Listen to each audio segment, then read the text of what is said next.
All right, question 5 for day 3. Don't worry, there'll be a new 5 for 5 coming out tomorrow, but we've got this question here. These were super common on multiple choice, but because there's no multiple choice, very good chance you'll see it on the free response here.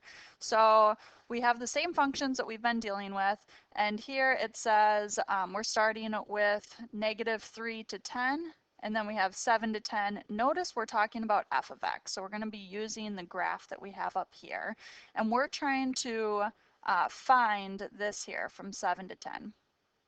So if we're looking at, well, kind of our graph up here, you wouldn't even necessarily need the graph for this entire thing. If we go from -3 to 10, that's like a huge interval there.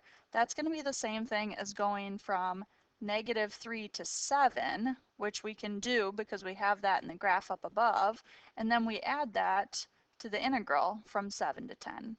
And that part probably makes sense to you. If we're going from -3 all the way to 10, you can break it into 2 chunks, -3 to 7, then 7 to 10. And this here, I'm going to fill in all this so that I can actually use this and my AP reader can understand what I'm doing here. This value is 5. So instead of writing this integral, I can just write 5 equals, and then this here, I can find that integral using this graph. So I'm going to go ahead and work through that, and then this is what I'm trying to solve for. So I'm going to leave that as whatever this value is plus, and I'll leave this as 7 to 10 of f of x dx. And once I get this value, I'll just subtract it over, and then I have my answer. So the area of this, we're going from -3 to 7. If I go from -3 to 1, what you should notice is this triangle and this triangle are the same. One's below the x-axis, one's above the x-axis. They're going to cancel each other out, so you don't have to write anything down for those.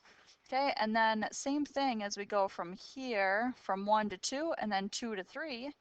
Those are going to end up canceling each other out because you have the above part and you have the below part. One's positive, one's negative. They're the same size. They're canceling. So when we go from -1 all the way to 3, we have 0. We don't need to write it.